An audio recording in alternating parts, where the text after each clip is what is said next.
All right, everybody, we are going to go ahead and get started. I have done a recording of this. I apologize. The beauty of live TV, we always do a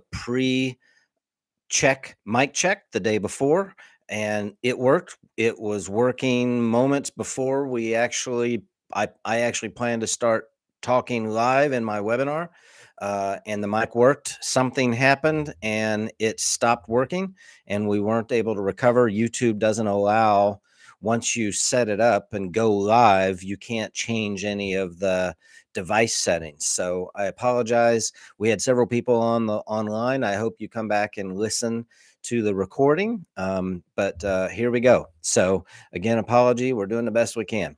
So welcome to all of those who tried to be live and who are now watching this in a future recording. Again, thank you for being willing to take the time and sticking with us. Last month, we talked about how to identify whether you are the reason as an owner, whether you're the reason for a bottleneck. And this month, we're going to drill into that a little bit more thoroughly and talk about ways to fix the bottleneck, and how to grow. And I was thinking about why am I doing this session? And I was thinking about our last tranche of clients. 100% of our new clients that I've been working with were clients that that are trying to grow. They either have self-identified problems, or they asked me for help in understanding what their issues are. But in most cases, they understood they were a solo entrepreneur. They're trying to grow. They need to figure out what to do next, and they sort of realized that they wanted some help. But 100% of my new clients over the past year have been those that are trying to grow, trying to fix that bottleneck, put systems into place, and really ramp their business up. I just know from talking to clients over 30 years, everybody is struggling with systems development, growth. There's all kinds of things, but I know this is a big topic. So I just want to continue drilling into this. So let me pause and again say thank you. This is actually being recorded on the fourth Thursday. We typically do this session on the third Thursday of the month, and this month we needed to do it on the fourth. We're going to go back to the third Thursday of the month on a go forward basis. Thanks for hanging out with us. Thank you to Erica for helping set all this up and helping with materials and outreach and marketing and raising awareness. Thank you to future listeners. So let's jump into this. I did not share my presentation. Let's do that. All right, so we have several stages in which we're going to talk about ways to fix the bottleneck. But from my experience, we have stage 1, 2, and 3, and drilling into some of those. But from my experience, and I usually start the conversation off with somebody around this, especially if you're a solo entrepreneur, maybe a small partnership, and you're banging your head against a wall and trying to figure out, maybe you've identified what the issues are and you sort of know what needs to happen, but you just want some help in figuring that out. Or maybe you don't know and you're just asking for help, or you're just looking for different resources. Don't know, but I always start the question with this ground zero question. And I say, buckle up here, because if you think you need to grow, if you think you want to grow, you think you need to change some way in some fashion, in some way to do business, to run your business, I will tell you it will be painful at first. And everybody says, oh, we want to grow, we want to change. But usually that means that there does need to be change at the owner level, not change an owner, but the way the owner does their business. And it's easy to talk about change until it hits home. So I always ask, are you really ready to change? Once we start talking about change, once we start talking about growth and putting systems in place and leveraging your systems, it will start to feel painful. It will start to seem like you're losing control, and we'll talk more about that. But I promise you, you have not lost control. You don't have to do everything in order to run the business. In fact, it's impossible to continue doing everything in and continuing to run your business. So just an FYI on that. I'm really passionate about it because we can talk about drilling in, building systems, all those things. It's all meaningless until you know that you're ready to start leverage building systems and leveraging the way things happen from you as a business owner to your teammates. So let's drill into that a little bit more. As I was preparing this, I just thought, sometimes people come to me, and I've had clients come to me and they say they want to change, they want some help with whatever, accounting, with their taxes, with building their systems. Maybe they've struggled in getting a loan and they want help, and they think just calling a consultant will help, or having a conversation or getting a new accountant, switching from one to the other, and it doesn't help. Here's my list. You don't need consultants to start this. You don't need to know all the best practices, and I'm going to talk about the best practices. You don't need a plan to start at the beginning. That's going to sound odd. You don't need a plan. You do need a plan, but in order to start this, you don't need a plan. You don't need a SWOT analysis. What you do need is a commitment to change. Think about that, and I'm going to end this at the end with challenging the audience to think about that. But in order to really grow the business, change does need to happen. Especially if you're a solo entrepreneur, or a solo or a small partnership, you're not going to be able to do all the accounting yourself. You're not going to be able to do all the banking yourself. You're going to need help. You're going to need legal help. You're going to need insurance help. You're going to need advisors around you. And you probably have some of those advisors already. And some of that is external, but internally, you're also going to need help. You're going to need to rely on team members, whether they are team members that you have hired internally as employees, or whether they are team members that you hire on a partner basis, vendors, professional advisors, whatever. You will need to be prepared to change. You will need to commit to that. And I'm spending a few minutes on that because none of this matters until you get past that piece. Are you ready to ramp up and change? Are you ready to have some help and to do what feels like at the beginning a change in control, a loss of control? Until you get past that part, none of the other things matter. If you answer yes, then we can talk about other things. You might need a consultant. You might need to know the best practices. We're going to dive into that next. You will need a plan. You can do a SWOT analysis. All those things have to happen, but not until you're ready to make that change. So I'll hop off my soapbox, but I just feel so passionately about it because that is step number one. I've talked to many clients. I've actually started working with clients in the past and realized that they wanted the help. I can see they need the help. I can provide the help, and I'm sure my other colleagues that do what I do can give corroborating stories as well. But sometimes it doesn't work out because it comes back to this: is the business owner ready to take on a change, ready to leverage time, etc.? And it's step number one. So I said I was going to hop off my soapbox. I stayed on for a bit because it's just so important. None of this matters until you get past that piece. So let's move on. Let's assume you're still there, you're listening, and let's talk about the rest of this. So let's talk about needing consultants, yay or nay, best practices, putting a plan together, etc. So let's keep going.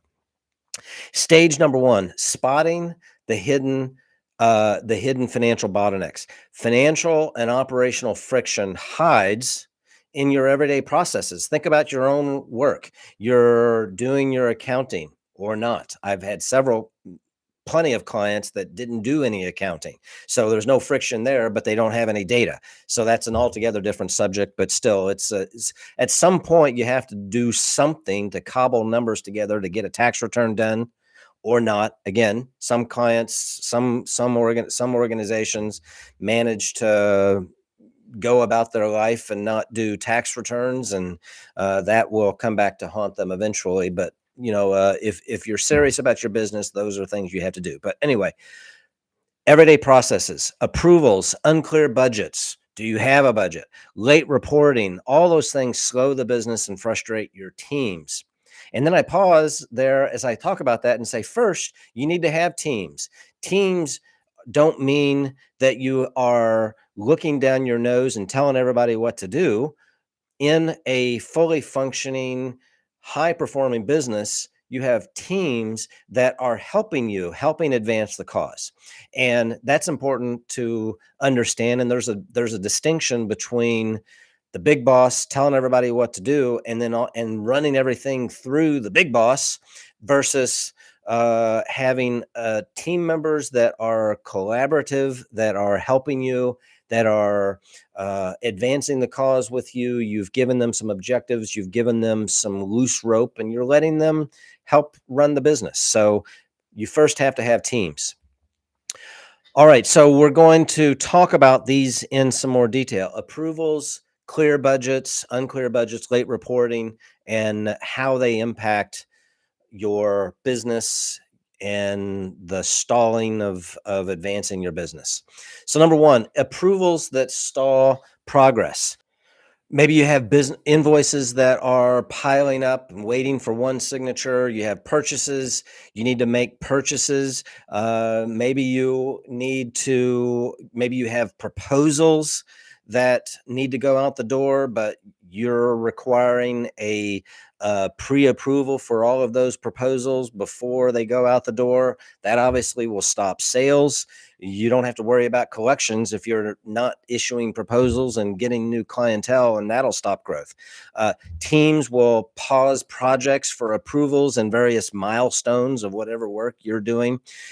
What feels like control to manage this business, to make sure that there are no mistakes, what feels like control is actually slowing execution.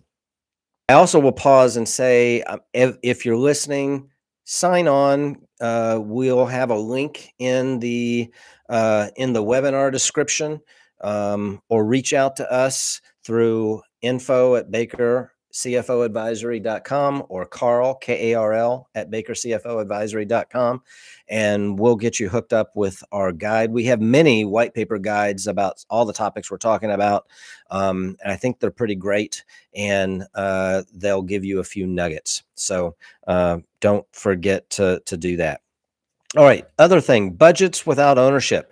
So a fully functioning organization is going to have a budget. That budget is not managed by one single person. The most effective system is one where teams are, well, let me talk about the problems here, and then we'll talk about the solution. Teams aren't sure where they can spend without proper communication.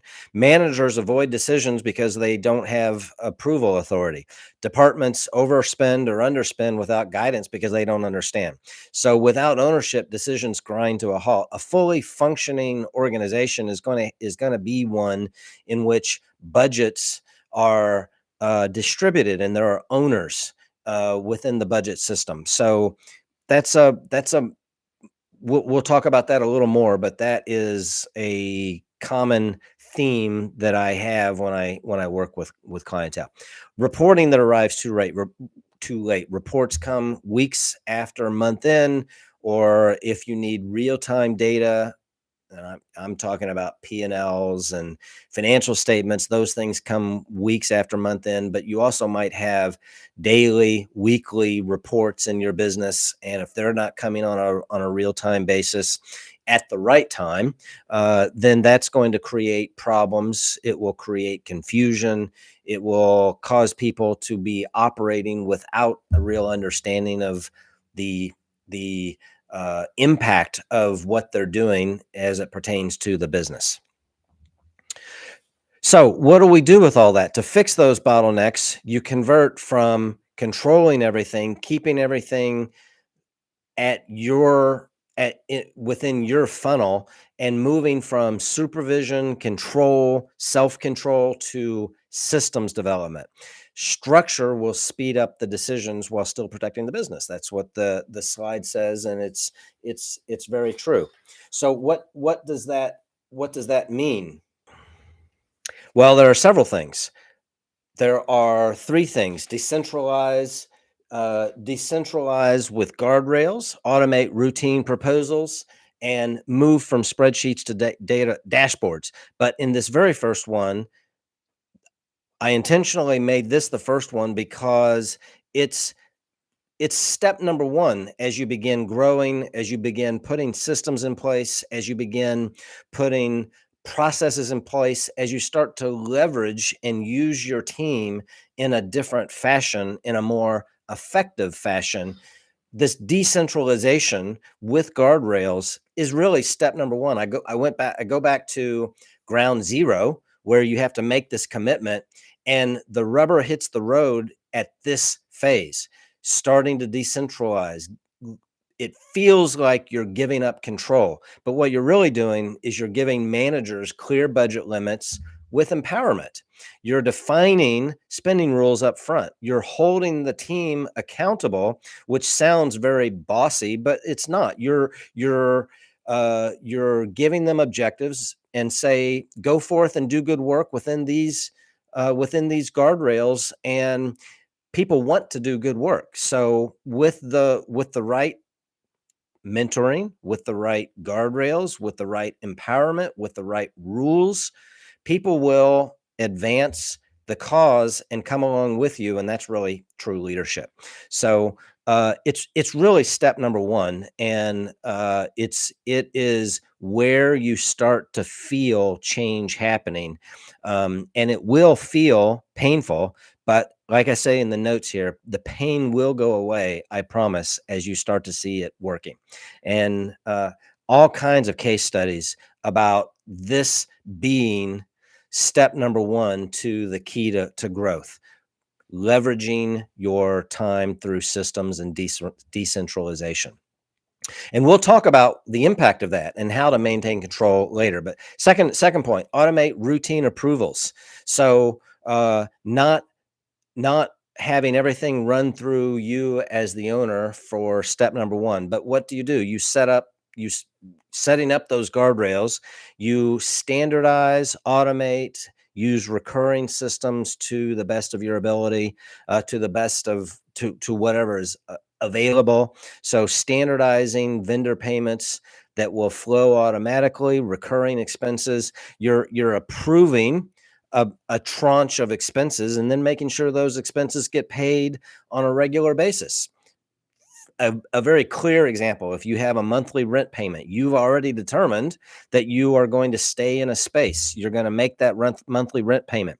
Do you have to sit on each approval month after month to approve that payment? Maybe if you have cash flow issues and you want to delay, but assuming that's not the case, and that's a leading indicator of other problems altogether. But if you have committed to staying in a space, and this is just an example, and you have a monthly rent payment due, make sure it goes out on a recurring basis. Set up a bank recurring payment, or have somebody authorize somebody to make sure that payment gets made at the right time.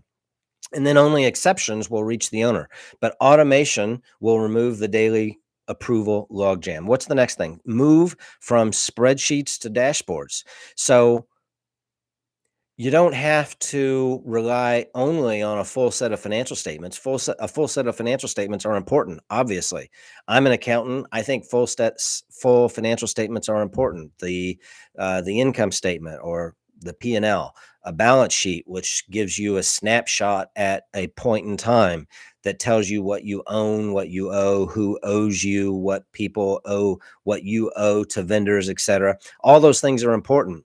But there are other things that are just as important and maybe on a more frequent basis.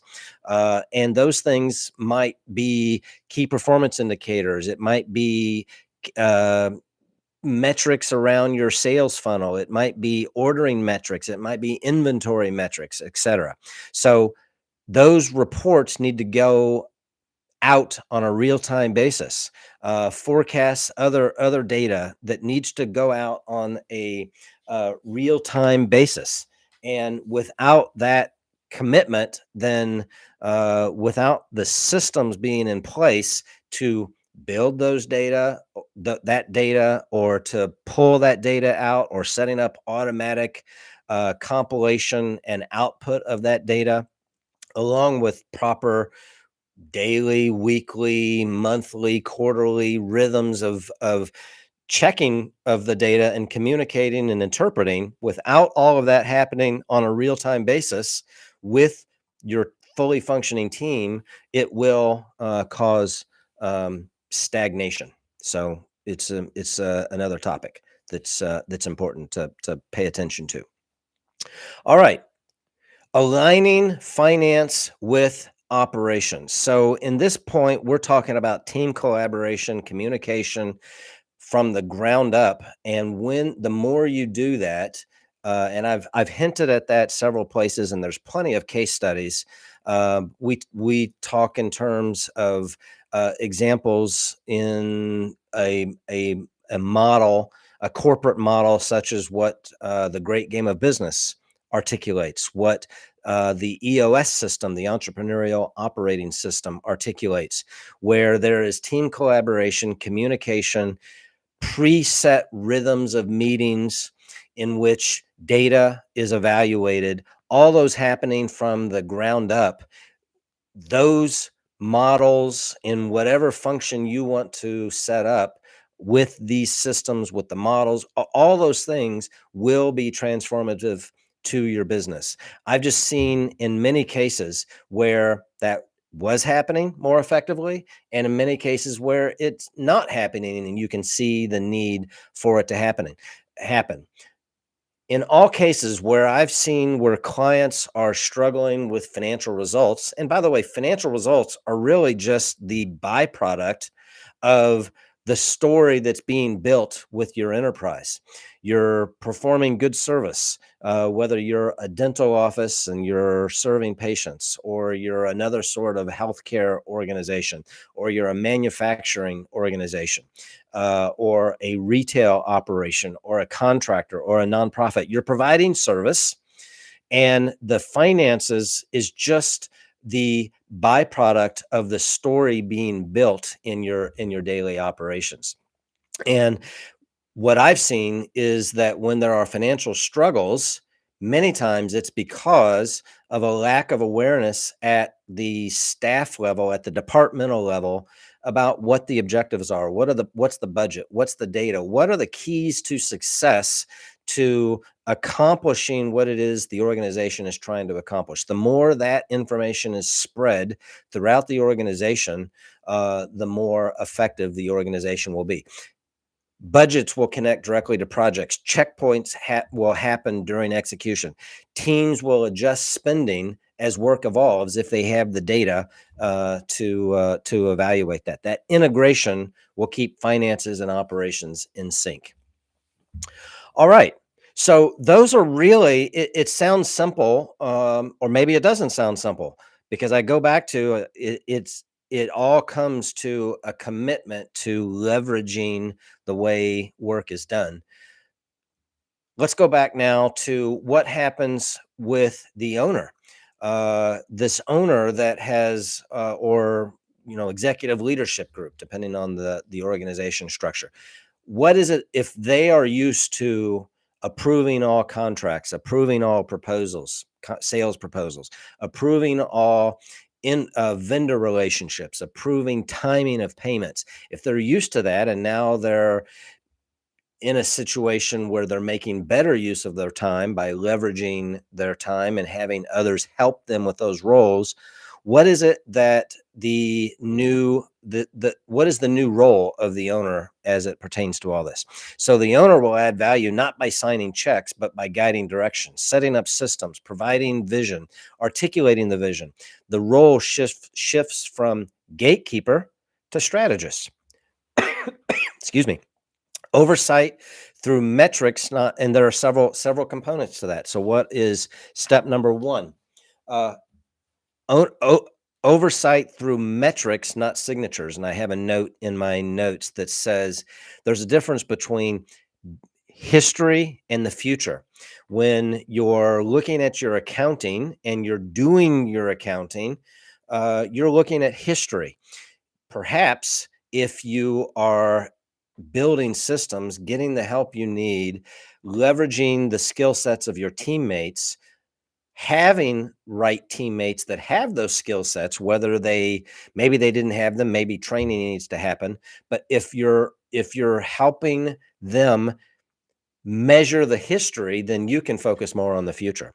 You can focus more on tracking cash flows and spend by department, comparing forecast to actual, building forecasts, understanding where the business is going so that you can determine whether there needs to be pivots, whether there needs to be changes, whether there needs to be financing that needs to happen. All those things happen if you're looking forward. If you're controlling everything, having all these bottlenecks, then it's going to be a difficult time to rise above the trees and look forward. So the owner's role is to focus on the big picture indicators, and those metrics uh, will help you understand what story is being built more so than micromanagement. It will also free the team to execute.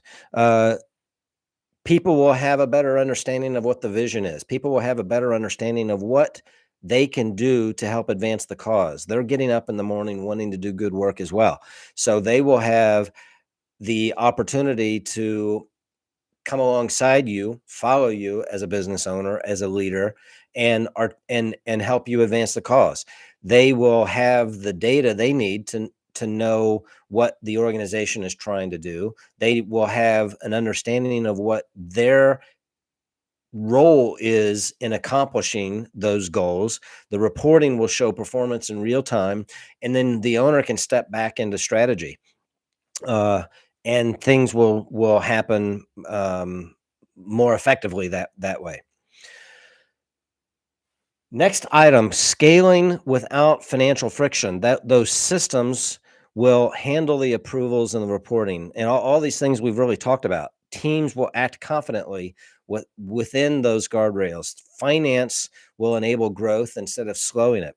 Strong operational finance will build a scalable foundation. That's really a summary of what all we've been talking about. I'm sorry for just reading that slide, but it's really true. All these things culminate in a set of systems that will give everybody the tools they need, that will eliminate chaos, that will help the systems be in place with the guardrails, and you'll be set up for a for scale. As you are getting more and more comfortable, and I'll just also say, and you can phase this in. You can do a pilot program on one component. You can pick a department and phase some of these systems in. You can pick a structure to phase some of this in. Maybe you phase it in through providing some guardrails on your proposals. Maybe you phase this in by providing some guardrails on your spending, on your vendor relationships. You don't have to start with all of this. I think you can start with a pilot program. Pick an aspect of your business, as I just described. Eventually, you'll see that it works. The system works, and it's really the only way a business is going to grow effectively. where you'll have a high performing, high functioning business, and then see that that works, and then expand to other components of the business. But that evolution will translate into effectiveness. You'll be spending your time as a business owner in an area that aligns with your competencies. Then you will be able to shape your strategy. You will be able to trust your systems to manage the daily workflow. You'll then be able to focus on the financial direction that fuels your growth. And the phrase that comes to mind, you'll be working on the business more so than in the business. And honestly, this is absolutely the key to growth for any business that is wanting to grow. Many times people think, I'm just not, I just need to work harder, not smarter, or I need to work smarter, not harder, one way or the other. And they just sort of grit their teeth and double down and keep doing it. Well, the reality is, building these systems, leveraging, decentralizing, having the right people in the right seats, the Jim Collins good to great concept, surrounding yourself with people that can help is really the only way to grow an effective, high performing business. So I'm going to end there and just promise you that that these truths exist. We can give many case studies externally, all the business models that are out there that talk about this. When you there's all kinds of trainers out on social media that talk about, hey, come to my session and I'll help you. If you're a $500,000 business, I'll help you get to a million, then 10 million, then 100 million. And they all talk about the secrets to their success. I promise you, the secrets to their success aren't really a secret. It's building systems. It's leveraging your time, having good team members in place, finding good team members, mentoring good team members, putting systems in place, making effective use of technology, making effective use of your team members' existing or growing skill sets, and putting these systems in place. So I'll just end with, what are you going to do with all of this? For some of you, it will involve thinking, I'm on the right track. I'm going to continue doing this. Maybe I need help. Maybe I don't need help. I don't know your situation, but I'm going to keep pushing. I'm on the right track. For some of you, I'm going to go back to ground zero. You're struggling. You think it's because of ABC. You're not working hard enough. You're just not doing things right. Your team isn't working hard enough. Your team's not supporting you. I promise you, if you're trying to grow, if you're not getting the profit you're wanting, despite the fact that you're attempting to get new clients or new customers and you're trying to grow, you're not making the money, you're confused, I promise you it is most likely because of these issues. And I go back to that ground zero and say, are you willing to get some help? Whether it's from outside people, is it quote letting go? Is it leveraging, establishing some guardrails, putting some systems in place? Those are the things that will be the key to your success. They will be step number one. As soon as you can commit to that, pilot it, then you will see change. You will see growth that you're looking for. So I just say thank you for listening and following this. I come back to the guide. Please do hit us up with that. Look on our website, bakercfoadvisory.com. You'll see plenty of white papers there. You'll see plenty of data and tools there. Call us. Happy to have a conversation. I had a conversation as recently as yesterday with somebody that said the same thing. They need some help. They don't have data. They are their data isn't in place. They have relied on other people, and the systems weren't in place. Businesses that are struggling because of this. So feel free to reach out, ask us for a conversation. I'm willing to spend an hour or two with you, talk about some best practices, talk about some ideas. Happy to do that. Welcome it. I invite it. So don't hesitate to take me up on that. We're going to continue our series next month with a session I know many people are trying to grow for purposes of establishing a legacy with their family. They're trying to establish an exit either through selling or seeking investors and getting to that next level after they've managed and successfully built systems and built a business. I know many people are wondering how to value their business. What does a valuation look like? So we're going to talk about that next month. How to know what your business is worth before selling, before seeking investors, before seeking financing. And we're going to talk about that next month as we move into a holiday season. So look forward to that. And thank you very much. Appreciate it. Stay in touch. Baker CFO Advisory. You see on the slide there my email address, phone number, and you can find us all over social media on Facebook, LinkedIn. I promise you we're engaged. Test us on that, reach out, and I guarantee you somebody, probably me specifically, will get back with you and help. So thanks very much. See you next time. Bye-bye.